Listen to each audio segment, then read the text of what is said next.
The cowgirl spirit is in our hearts, a legacy strong where courage starts. Born from pioneers, both bold and true, with grit and grace they always knew. Faith and family led their way, hard work and honor guide each day. They forge with hands both tough and wise, under open, endless skies. They sew, they paint, they shape with care, crafting businesses, saddles, and spurs to wear. With horses strong and cattle near, they build a life they hold so dear. The cowgirl code, a steadfast guide, with honesty and work applied. Stand for right, stay true, stay smart, finish strong what you did start. Because of them, their spirit stays, lighting paths for future days. The cowgirl spirit will carry on, a timeless force forever strong. The cowgirl spirit. The cowgirl is more than just an image. She is a spirit, a way of life, and an enduring symbol of courage and independence. So as Peter read my bio, yes, I have been very involved with the Western lifestyle for almost all of my life, actually. But it is a spirit inside of me that burns so deep, so bright, and it is a light that I pray each and every day I can pass on to others. The cowgirl is not just a rancher, a rodeo athlete. She is a woman who embodies resilience, grit, and passion. The cowgirl spirit is found in each and every woman who faces challenges head on and paves her own way. In the early 1900s, women competed in bronc riding, relay races, and trick riding. In 1929, women were banned from bronc riding in major rodeos due to safety concerns, leading many of them to form their own rodeo circuit. The GRA, the Girls Rodeo Association, was formed in 1948 by 38 women in San Angelo, Texas. And now today, it is called the Women's Professional Rodeo Association, with over 3,000 members, 1,500 events, and payouts that add up to over $5 million every year. That is how it is evolved from the very beginnings to now. And that cowgirl spirit keeps growing stronger and stronger. Today's cowgirl is found in ranching, rodeo, business, art, and leadership. Women now compete professionally in rodeo disciplines like breakaway roping and own multi-million-dollar Western businesses. The cowgirl has never confined to limitations, and she redefines them every single day. The cowgirl spirit is not just for those who ride horses or work cattle. It is in the women who take risks and face challenges with courage. They build a business from ground up despite the obstacles. They balance motherhood, career, and passion with grit and grace.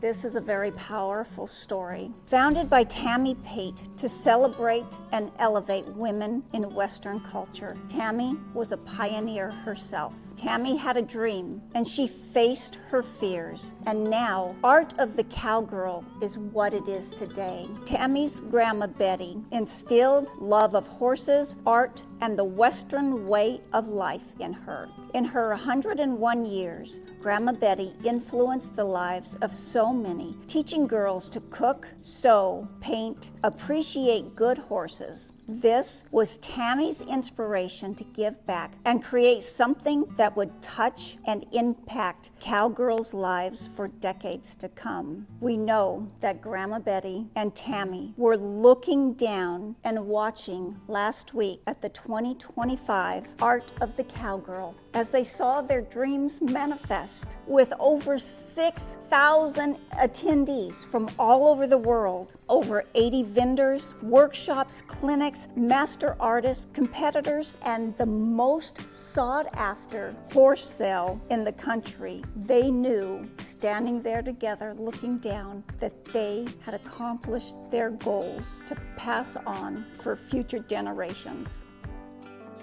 The mission of the Art of the Cowgirl: empower, educate, and elevate women in Western industries. A space where cowgirls, artists, horsewomen can connect and share their craft. Now, this last week was the 7th annual Art of the Cowgirl. And as you can tell, we are talking about Tammy in the past tense.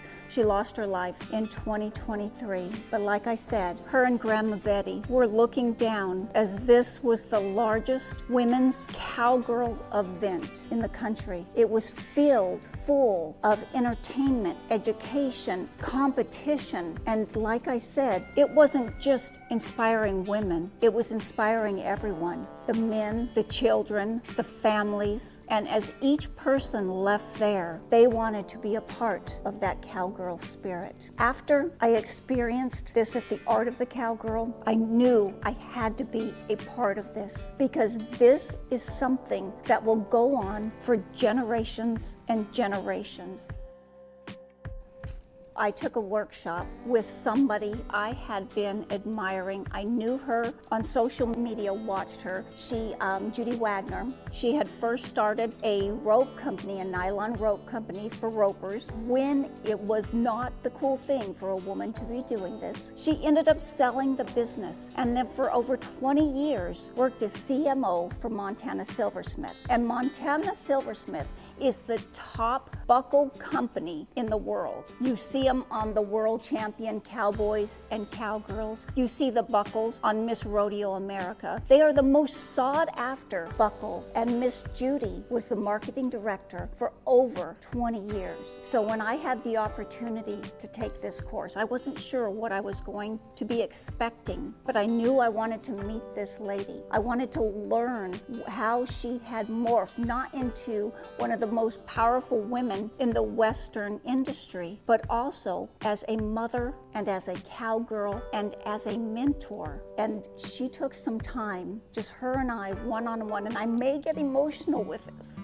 because that's how powerful it was for me to sit there, to learn from Judy. It wasn't just marketing, and I think I wrote down 10 pages of marketing ideas for our business, Western Trading Post, but it was also inspirational.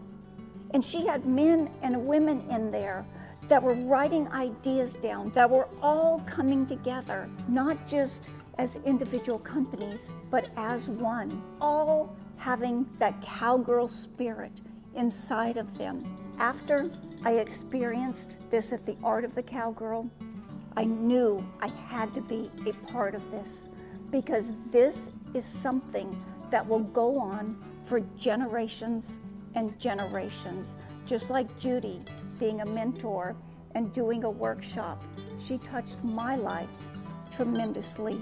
And I hope that one day I can do the same for others. That is part of what the Art of the Cowgirl is all about. The cowgirl's legacy lives on. The cowgirl is not just a historic figure. She is a living legacy. I think you can all agree with that. We know so many cowgirls that are true living legacies. Her spirit endures in every woman who faces life boldly, works hard, and pursues her dream. The presentation, you have to give me 1 to 5 stars. The movie star, 1 to 5 stars. What did you think? I thought it was a 5. A 5 stars. It was fantastic from a cowgirl standpoint. Thank you, Barbara. I'm Peter Bugg. I'm the Museum Operations Manager here at the Chandler Museum.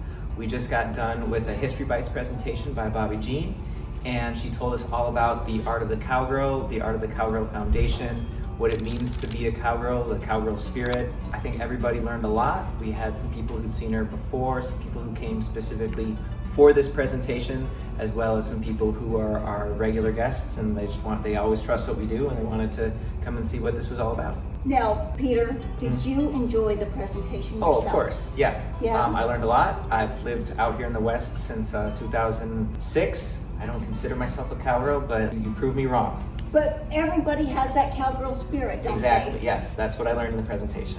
Well, we are absolutely honored and blessed to have did this presentation, The Cowgirl Spirit, for the art of the cowgirl here at the Chandler Museum. Thank you so much. Do you want to know more about supporting women in the Western industry? Would somebody like to be a part of seeing these cowgirls for the next generations learn to have that cowgirl spirit? I know I definitely do. And if you would like to do the same, you could contact Jamie, who is the executive director, and you can go to artofthecowgirl.com, or you can go to AOTCF, that's Art of the Cowgirl Foundation.org, and let's see how we can be a part of lifting others up, of bringing that cowgirl spirit out in each and every one of us, whether it's us, whether it's our children, our grandchildren. We want to see the next generations thrive and become all that they want to be. Thank you.